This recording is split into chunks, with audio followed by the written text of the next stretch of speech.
గాదే సాయికృష్ణ కుటుంబాన్ని వారింటికి వెళ్లి పరామర్శించారు వైసీపీ నేతలు. సాయికృష్ణ కుటుంబాన్ని ఇలాంటి సమయంలో పరామర్శించడం బాధగా ఉందన్నారు మాజీ మంత్రి అంబటి. దేశవ్యాప్తంగా ఈ ఘటనపై చర్చ జరుగుతోందని, వ్యవస్థలు ఎంత దారుణంగా ఉన్నాయో ఈ ఘటన తెలుపుతుందన్నారు. వారితో మాట్లాడితే గుండెలు పగిలిపోయే నిజాలు తెలిసాయన్నారు. కసబ్ లాంటి వ్యక్తిని కూడా అనేకసార్లు విచారణ చేశారని, ఆ చట్టాలు ఇక్కడి సీఐకి వర్తించవా అంటూ ప్రశ్నించారు అంబటి. హిందూ సాంప్రదాయం ప్రకారం సాయికృష్ణని దహనం చేసుకునే అవకాశం కూడా కుటుంబానికి ఇవ్వలేదని అంబటి ఆరోపించారు. బాధిత కుటుంబానికి వైసీపీ అండగా ఉంటుందని అంబటి రాంబాబు తెలిపారు. ఏపీలో సంచలనం రేపుతున్న సాయికృష్ణ మిస్సింగ్ మిస్టరీపై మాజీ మంత్రి అంబటి రాంబాబు కీలక వ్యాఖ్యలు చేశారు. ఈ ఘటనపై సీబీఐ విచారణ జరిపించాలని డిమాండ్ చేశారు. ఈ వ్యవహారంలో ఒక్క సీఐ నాగరాజు పాత్రే కాకుండా ఇతర పోలీసుల అధికారుల పాత్ర కూడా ఉందన్నారు.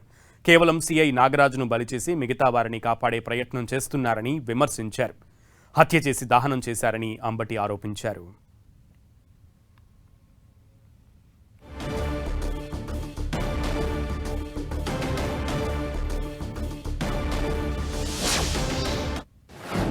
వారి కుటుంబ సభ్యుల్ని పలకరించాల్సిన పరిస్థితి రావటం చాలా బాధాకరం. గాదే సాయికృష్ణ మీ అందరికీ తెలుసు, ఇవాళ రాష్ట్రంలోనే కాదు దేశవ్యాప్తంగా చర్చ జరుగుతున్నటువంటి ఒక దుర్ఘటన.